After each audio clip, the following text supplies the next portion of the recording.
After you start dating someone, you will hope to keep your feelings for good. However, people around you might say to you, enjoy being in love until you get married, or the first year is the best period in marriage, you know? Is it true? Is there any way to stay in love with your partner without arguing for many years? Let's find out!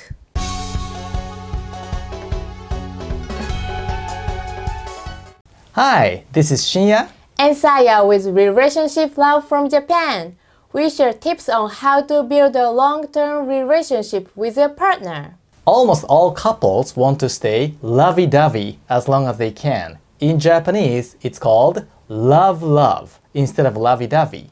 But a lot of experienced couples say that it's almost impossible to stay love-love.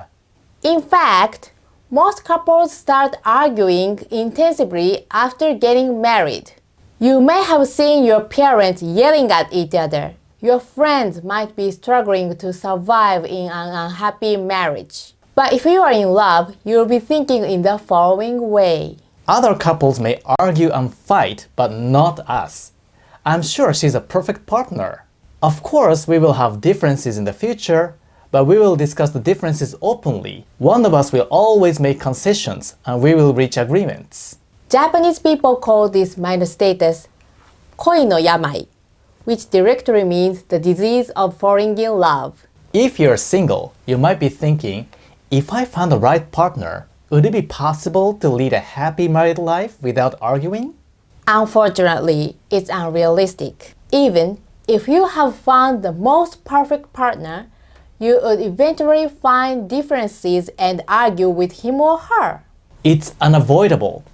Now you might be asking yourself, how long can my partner and I keep our feelings? According to a study on human brains, in-love feelings disappear within 3 months at the shortest and 3 years at the longest. And the average lifespan of a romantic obsession is 2 years. The in-love experience is just an illusion. After the illusion has disappeared, our eyes are opened and we will become aware of our partner's shortcomings. The bumps we overlooked when we were in love now become huge mountains.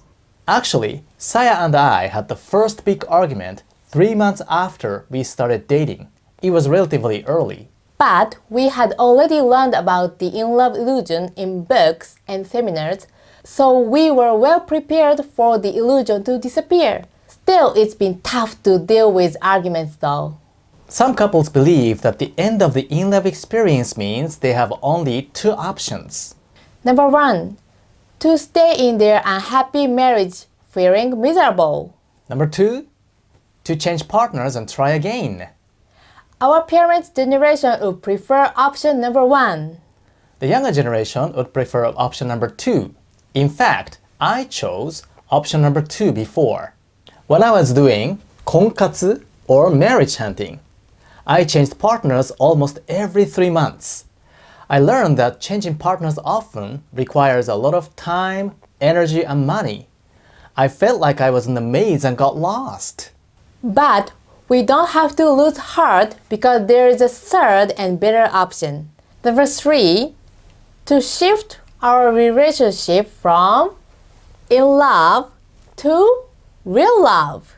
According to Dr. Chapman, the author of the book that we consider to be a relationship Bible called The 5 Love Languages, he says in this book the following. We can recognize the in-love experience for what it was, a temporary emotional high, and now pursue real love with our spouse. That kind of love is emotional in nature but not obsessional. It is a love that unites reason and emotion.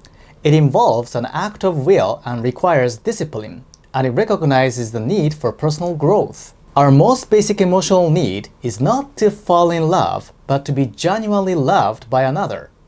To know a love that grows out of reason and choice, not instinct.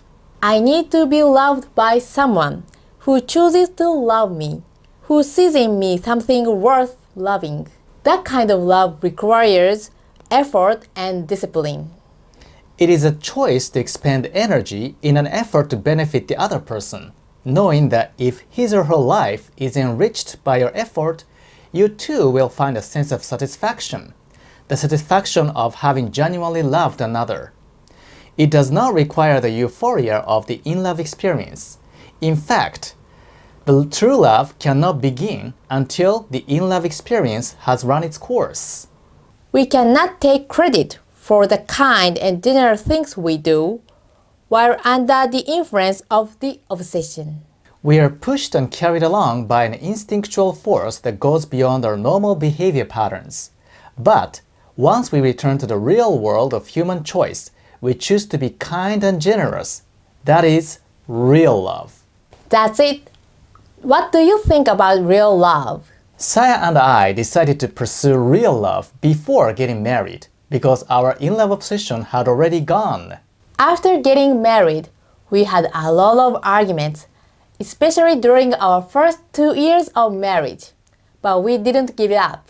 We went to marriage counselors. We asked for support from professionals. It is not common in Japan to go to marriage counselors. Japanese people usually feel embarrassed to get help from them.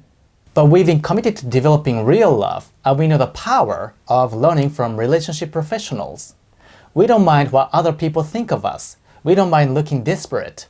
We know that developing real love is not easy at all, but it's worth trying. We will never stop learning, and we will share what we have learned with you on this channel. If you want to keep getting the tips, please subscribe to our channel. What do you think about today's topic? Do you think you're still in love with your partner? Or have you started developing real love with your partner? If you are single, are you interested in learning real love?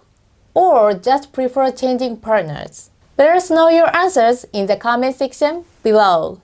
Thank you for watching, and we'll see you soon!